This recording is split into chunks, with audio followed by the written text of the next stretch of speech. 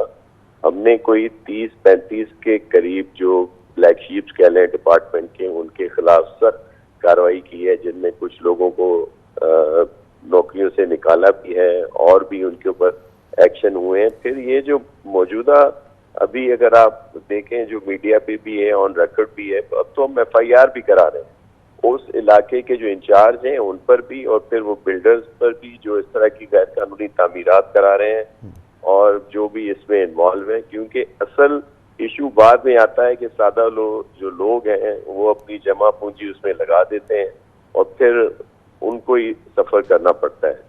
تو آپ بالکل صحیح کہہ رہے ہیں, بہت سے لوگ ہیں اداروں کے بھی جو اس میں ملوث ہیں, ان پر ایکشن ہوئے بھی ہیں اور یہ ایک سلسلہ جاری بھی ہے اور ہم پوری کوشش کر رہے ہیں. لیکن وہی جو میں نے آپ کو عرض کیا کہ اگر آپ یہ بہت ساری اس طرح کی بڑی بلڈنگز جو بنی ہوئی ہیں, اگر ان کو آپ ان کی پوری تحقیقات کریں گے, دیکھیں گے, تو کئی بلڈنگ صرف اس وجہ سے بن گئی کہ اسٹے آ گئے تھے, اور وہ بھی ہائی کورٹ کے اسٹے تھے, دیگر کورٹس کے اسٹے تھے, جن کی وجہ سے ان کو کوئی ایکشن نہیں کیا جا سکا. وہ بلڈنگز بن بھی گئیں اور ان میں لوگ بھی رہنے شروع ہو گئے. اس طرح کی بہت ساری مثالیں ہیں.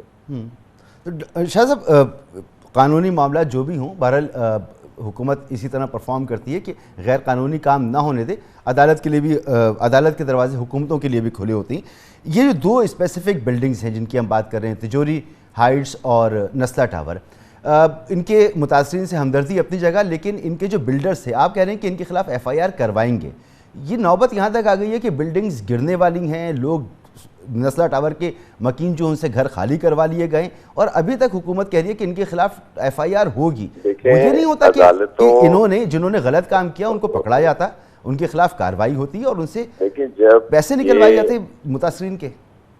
عدالتوں میں جب کیسز ہوتے ہیں تو اس لیے کئی جگہ ایکشن رک بھی جاتے ہیں. جس طرح اب فیصلہ آ گیا ہے تو اس پر بہت جلد عمل ہو جائے گا. آپ نے دیکھا کہ کمشنر صاحب نے وہاں پہ ایکشن بھی کیا ہے جو انتظامیہ کی طرف سے, اور آپ بالکل صحیح کہہ رہے ہیں, جو بلڈر ہیں دیگر لوگ ہیں ان پر سخت ایکشن ہوں گے. سر, اب نسلہ ٹاور کے مکین تو نکل گئے, وہاں سے خالی ہو گیا یہ ٹاور, اور آپ نے ایڈورٹائز بھی کر دیا ہے, کمپنیز بھی آئی ہوں گی آپ کے پاس, تو گر جائے گا اب یہ ٹاور یا ایک ہفتے میں؟ ایک ہفتے کا تو شاید آپ نہ کر سکیں.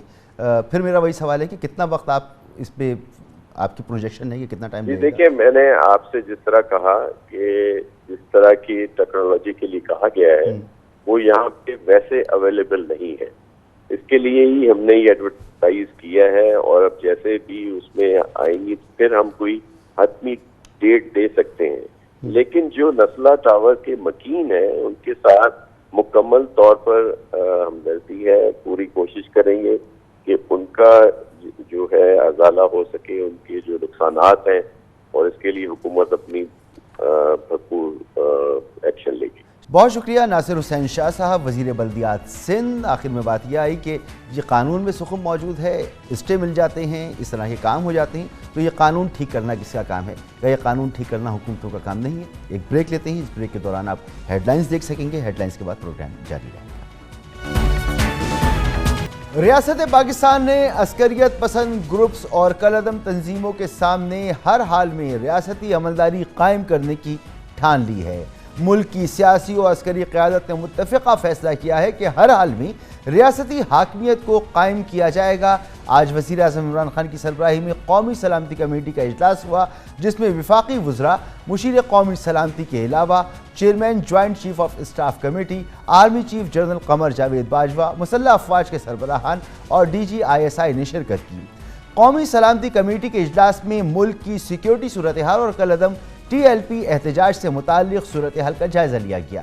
اجلاس میں وزیر اعظم عمران خان نے کہا کہ پولیس اہلکاروں کو شہید کرنے والوں سے کوئی رعایت نہیں ہوگی, کوئی غیر قانونی مطالبہ تسلیم نہیں کیا جائے گا اور ریاست کے رٹ کو ہر صورت قائم کیا جائے گا.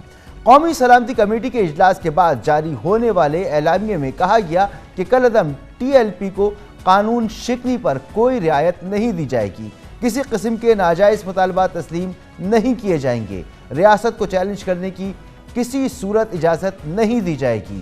اعلامیے میں قومی سلامتی کمیٹی نے مزید کہا کہ ٹی ایل پی کی وجہ سے دنیا بھر میں پاکستان کا منفی تاثر گیا ہے۔ ٹی ایل پی نے ماضی میں بھی متعدد بار پرتشدد احتجاج کا راستہ اختیار کیا، جس سے ملکی معیشت کو شدید نقصان پہنچا۔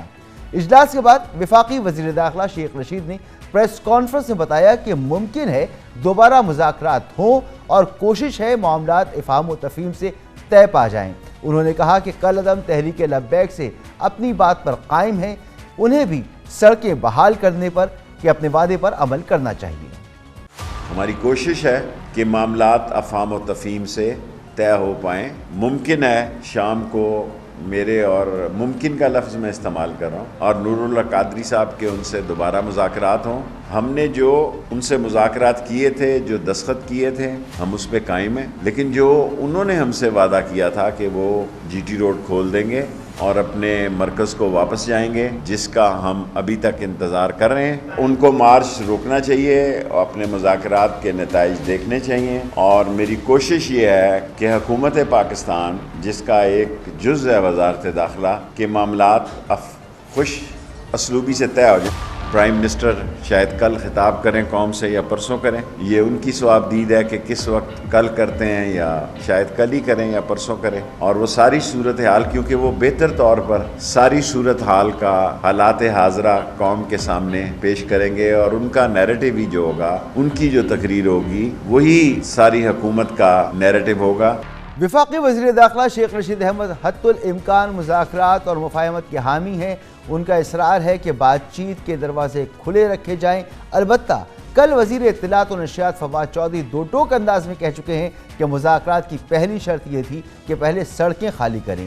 جب تک سڑکیں خالی نہیں ہوتی مذاکرات نہیں ہو سکتے۔ انہوں نے کہا کہ زیر حراست افراد کی رہائی اور کیسز کا خاتمہ عدالتی معاملہ ہے۔ مذاکرات کی شرط جو تھی وہ یہی تھی کہ پہلے سڑکیں خالی کریں گے اور واپس جائیں گے، لیکن حسب معمول انہوں نے جو بھی وعدہ کیا وہ اسے واپس کر گئے اور انہوں نے سڑکیں بلاک کر دیں۔ اس کے بعد کوئی مذاکرات وغیرہ نہیں ہو سکتے، اور اب بھی ہم نے بڑے واضح طور پہ یہ بات کہی ہے۔ وہ کہہ رہے ہیں کہ جی سعد رضوی کو رہا کریں، ان کے خلاف 98 کیسز ہیں، 6 پولیس والے شہید ہوئے ہیں، 700 سے زیادہ زخمی ہوئے ہیں۔ تو یہ نہیں، اس طرح سے ہم رہا نہیں کر سکتے، وہ جوڈیشل پروسیس ہے، وہی پروسیس لینا پڑے گا۔ مذاکرات آئین اور قانون کے تابع ہوتے ہیں، ہم اس سے اوپر تو نہیں جا سکتے۔ اور یہ جو اس وقت ہو رہا ہے کہ آپ نے پرانی سڑکیں بھی بند کر دیں، وہ فلانے وہاں پہ پہنچ گئے، تو کیا مذاکرات ہوں گے ان سے؟ خیال رہے کہ ابھی تک علماء اکرام کالعدم ٹی ایل پی کے ساتھ حکومتی مذاکرات کا حصہ نہیں ہیں۔ خبریں ہیں کہ وزیر اعظم عمران خان کل علماء اکرام سے بھی ملاقات کریں گے اور ان کے سامنے ملک کی موجودہ صورتحال رکھیں گے۔ آج وزیر اطلاعات فواد چودھری نے کہا کہ یہ فتنے لوگوں کو مذہبی طور پر تقسیم کرنے کے لیے ہیں۔ علماء اکرام حق بات کہنے کے لیے اپنا کردار ادا کریں گے۔ ہم نے بہت ریسٹرین کا مظاہرہ کیا، لیکن ریاست کے ذمے یہ 22 کروڑ لوگوں کا ملک، ہم دنیا کا 5واں بڑا ملک ہے، ہم ایک ایٹمی طاقت ہے۔ آپ ایک جتھا لے کے آپ سمجھیں کہ آپ ہمیں مذاق بنا دیں گے، پاکستان کی ریاست کو کمزور نہ سمجھیں۔ ہم نے بڑی بڑی ٹیررسٹ آرگنائزیشنز کو شکست دی ہے، یہ جتھے وغیرہ ریاست کے آگے نہیں کھڑے ہو سکتے، اور نہ ہی ہم یہ برداشت کریں گے کہ آپ ایک حد سے آگے جائیں۔ اگر آپ یہ کہیں گے کہ آپ ڈنڈے لے کے، سوٹے لے کے، لوگوں کی املاک کو آگ لگا کے، پولیس والوں کو شہید کر کے، ان کو زخمی کر کے آپ ریاست سے اپنی باتیں منوا سکیں گے، یہ نہیں ہوگا۔ ہم آخری حد تک جائیں گے اگر آپ اس طرح سے بات کریں گے۔ ایک تو میں اپنے جو علماء کرام ہیں ان سے میں کہنا چاہتا ہوں، رات کو آپ ہم سب کو فون کرتے ہیں کہ یہ لوگ بڑی زیادتی کر رہے ہیں اور یہ بڑا برا ہو رہا ہے، اور جب میڈیا کی باری آتی ہے تو آپ لوگ وہاں پہ بات نہیں کر رہے۔ اس سے بڑی ڈس سروس کیا ہوگی پاکستان کی کہ اگر ہمارے علماء جو ہیں وہ حق بات کہنے سے ڈرنا شروع کر دیں۔ اس تمام صورتحال پہ بات کریں گے۔ ہمارے ساتھ موجود ہیں وزیر اعظم کے مشیر برائے قومی سلامتی جناب موحد یوسف صاحب۔ بہت بہت شکریہ موحد یوسف صاحب وقت دینے کے لیے۔ آج قومی سلامتی کا اجلاس ہوا، کالعدم ٹی ایل پی سے ایک بار پھر مذاکرات کا فیصلہ بھی کیا گیا ہے۔ یہ بھی کہا گیا ہے کہ صرف آئین و قانون کے دائرے میں رہتے ہوئے ہی بات چیت کی جائے گی، مذاکرات کی جائیں گے۔ اب اس کا مطلب ہم یہ سمجھیں کہ فراز کے سفیر کی ملک بدری کا جو معاملہ ہے، جو مطالبہ ہے، یہ بھی نہیں مانا جائے گا، اور سعد رضوی صاحب کی جو رہائی ہے اس پر بھی شاید بات نہیں ہو سکتی۔ اس کے علاوہ جو دیگر معاملات ہیں اس پر مذاکرات ہو سکتے ہیں۔ دیکھیے جی، پہلے تو یہ بات سمجھ لیں کہ آج جو قومی سلامتی کمیٹی کا اجلاس تھا ادھر بات ہو کیا رہی ہے. جو یونینیمس ڈیسیجن ہے وہ یہ ہے کہ ریاست کی رٹ چیلنج اگر ہوگی تو ریاست حرکت میں آئے گی. ریاست نے دفاع کرنا ہے پاکستان کے 22 کروڑ عوام کا. ایسا نہیں ہو سکتا، دنیا میں کہیں نہیں ہوتا کہ حکومت جو ہے وہ بیٹھ جائے، باقی تمام اپنے جتنے سٹیزنز ہیں ان کو بھول جائے اور انٹیمیڈیٹ ہو کے دباؤ میں آ کے اور کوئی اپنی کمزوری کا مظاہرہ کرے. تو پہلے تو ریٹ آف دا اسٹیٹ کی بات واضح ہونی چاہیے. کیا کبھی ریاست نے کہا کہ ہم بات چیت نہیں کریں گے؟ کبھی بھی نہیں کہا. یہ تو 7ویں دفعہ آئے ہیں 2017 سے، ہر چوتھے مہینے تو یہ ہو رہا ہے. اور اس دفعہ بھی مذاکرات کی بات ہوئی. آج بھی اعلامیہ میں بالکل واضح طور پہ اعلامیہ میں لکھا ہوا ہے کہ بات چیت، لیکن پاکستان کے آئین اور جو رولز اینڈ ریگولیشنز اور قانون ہے اس کے دائرے کے اندر رہتے ہوئے حکومت کے پاس یہ اختیار نہیں ہے کہ وہ جنہوں نے کوئی قتل کیا ہو، جنہوں نے کوئی کرائم پرفارم کیا ہے، ابھی جس طرح یہ آپ دیکھ رہے ہیں گاڑیاں ٹوٹ رہی ہیں، جو پولیس پاکستان کی پنجاب پولیس کے جو اہلکار شہید ہوئے، کیا ان کے ماں باپ بیوی بچے بھائی بہن نہیں ہیں؟ وہ نہیں ہیں پاکستانی. آپ مجھے صرف اتنا بتا دیں کہ ریاست کیا کرے؟ بس کہے جی کہ ہمارے جو اہلکار ہے اس کو کوئی پوچھنے والا نہیں. تو بڑے واضح طور پہ یہ وزیر اعظم صاحب نے بھی کہا ہے کہ ہم اپنی لا انفورسمنٹ کے پیچھے بھی کھڑے ہیں. جو جانیں ضائع ہوئی ہیں، جو شہادتیں ہوئی ہیں، پولیس نے تو اتنا ریسٹرینٹ شو کیا ہے، ان کے ساتھی گرے ہیں، اتنی زیادہ وہاں پہ انجریز ہوئی ہیں، پھر بھی کیونکہ حکومت کی انسٹرکشن تھی انہوں نے ریسٹرینٹ شو کیا ہے، لیکن سیلف ڈیفنس ان کا حق ہے.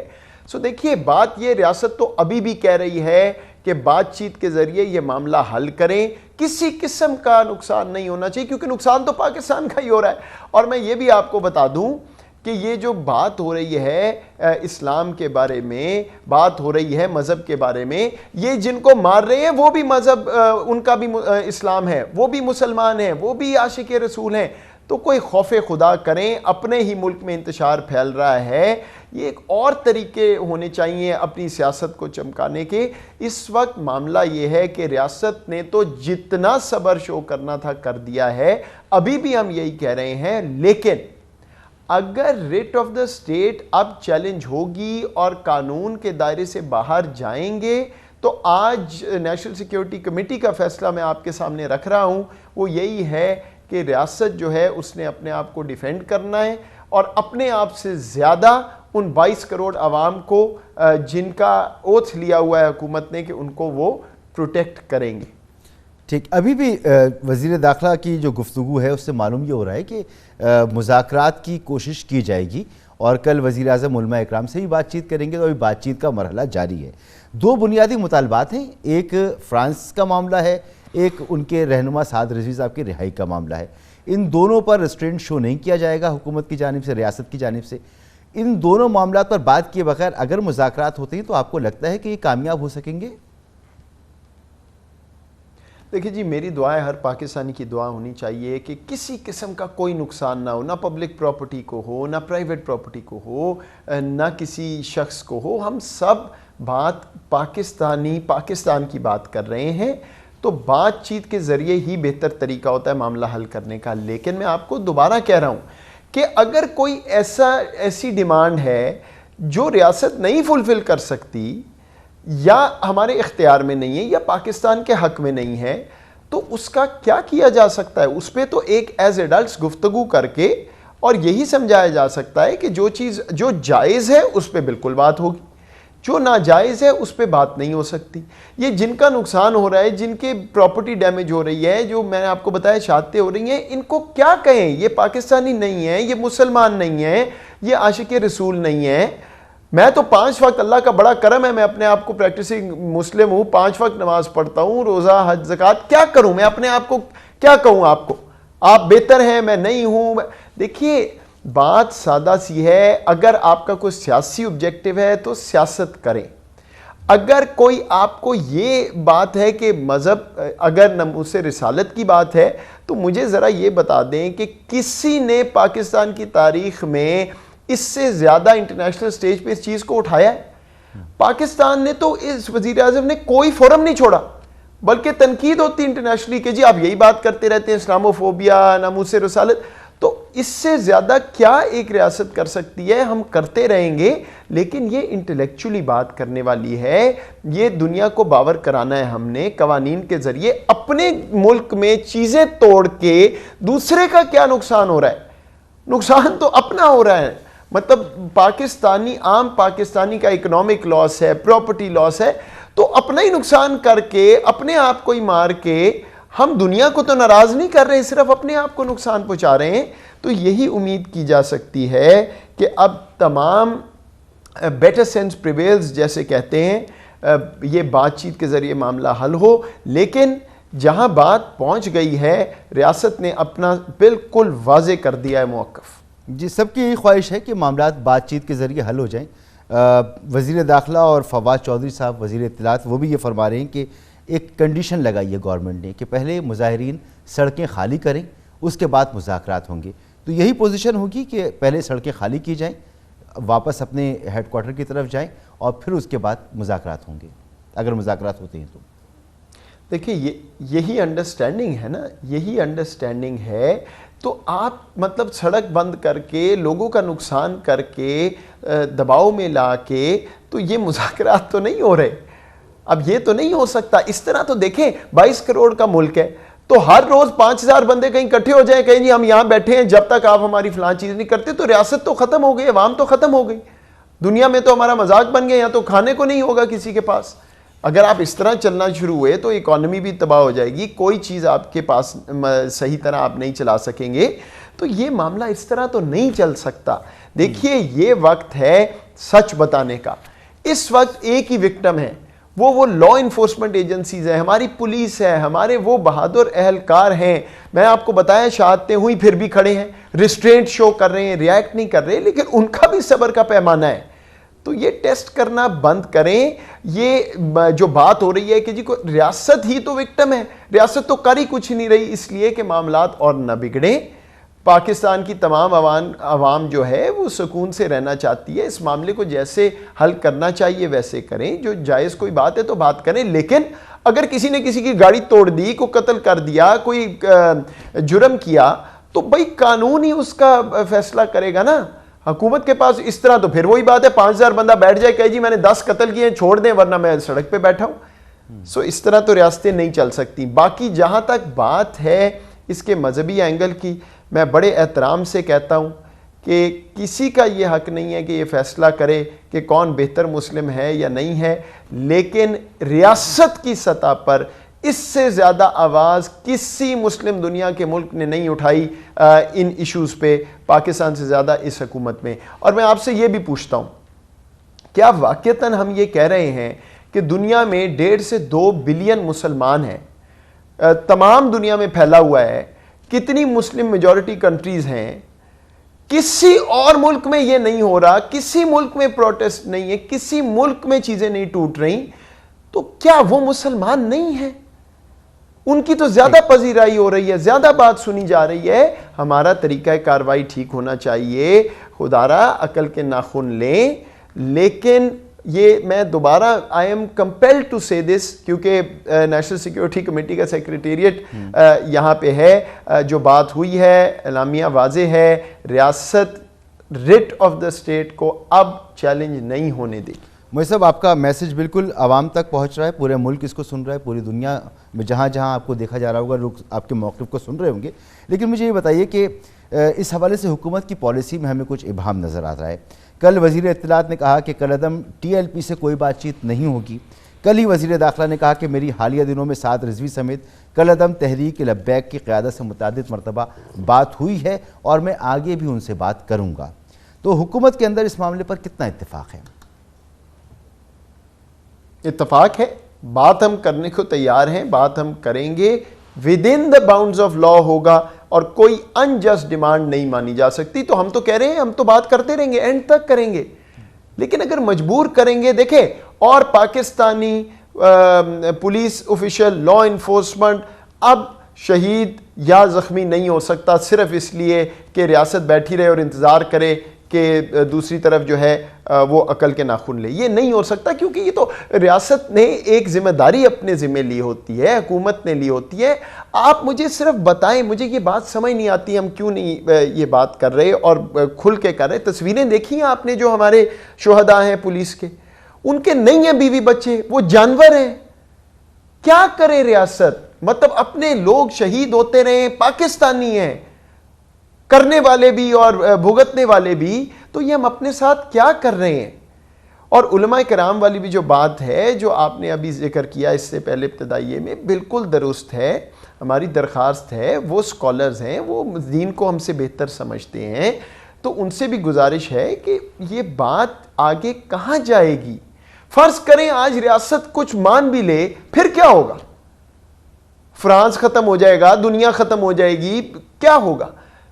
تو یہ تو ہماری دین کی بھی اس طرح کی کوئی ٹیچنگ نہیں ہے. ہم نے اپنا استعمال کرنا ہے سوچ و بچار کر کے، ایک انٹلیکچول طریقے سے وہ طریقہ ڈھونڈ کے جس سے ہدف ہم سب کا میٹ ہو. اور وہ وہی ہے جو میں آپ کو بار بار کہہ رہا ہوں کہ اس سے زیادہ تو پاکستان کی تاریخ میں کبھی یہ بات نہیں کی گئی اور وہاں پذیرائی ہمیں ملی. جب یہ چیزیں یہاں ہوتی ہیں تو وہ پھر نیگیٹو لائٹ میں کاسٹ ہوتی ہیں. اور میں آپ کو یہ بھی بتا دوں کہ یہی ڈویژنز ہیں، یہی سینز ہیں، یہی تصویریں ہیں جو ہندوستان اور باقی استعمال کر کے پاکستان کو وہاں پہ دنیا میں ان کی ہماری ملامت بھی کرتے ہیں اور پھر کہتے ہیں کہ جی یہ تو دیکھیں ایسا ملک ہے یہاں تو نہ انویسٹمنٹ آئے نہ کوئی بات کرے، ان کو آئسولیٹ کر دیں. نقصان کس کا ہے؟ عام شہری، عام پاکستانی. جی موہد صاحب، آپ نے بڑی تفصیل کے ساتھ ہمیں بتا دیا کہ اس کے نقصانات کیا ہیں ملک کے اندر، ملک کے باہر، قوم کا امیج، ملک کا امیج، ساری چیزیں کر دیں. ملک کے اندر جو لوگوں کو مسائل کا سامنا ہے، 22 کروڑ لوگوں کے بھی آپ نے بات کی. اب معاملہ یہ ہے کہ راستے بند ہیں، ٹرین سروس معطل ہے، ہزاروں لوگوں کو پریشانی کا سامنا ہے. مذاکرات کا ایک موقع آپ اور دینے کا ارادہ بھی رکھتے ہیں، تو کوئی ٹائم لائن ہے؟ یہ صورتحال ریاست، حکومت کب تک برداشت کرے گی؟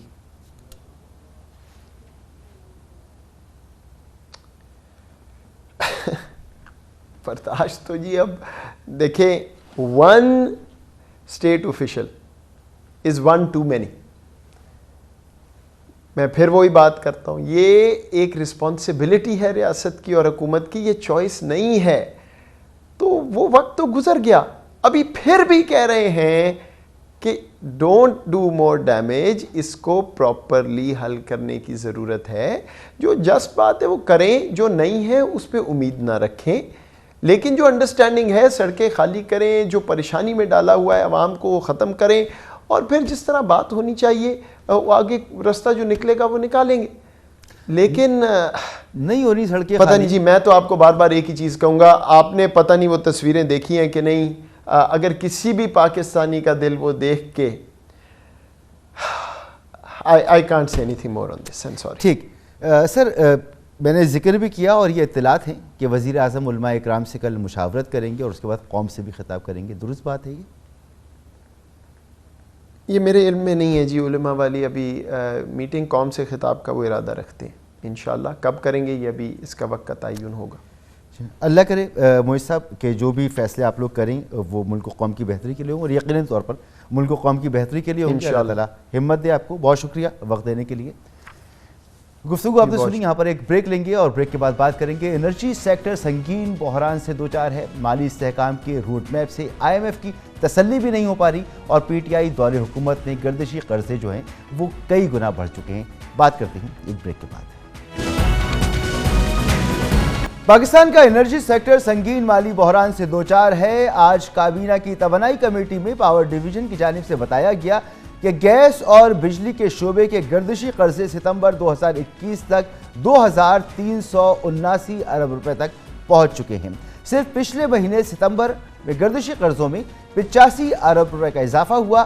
پاکستان اور IMF کے مذاکرات کا مرکزی محور بھی ٹیکس کلیکشن میں اضافے کے ساتھ انرجی سیکٹر کے خسارے میں کمی لانا ہے. IMF کی تسلی کے لیے ہی حکومت نے 2 ہفتے قبل بجلی کے ٹیرف میں 1 روپے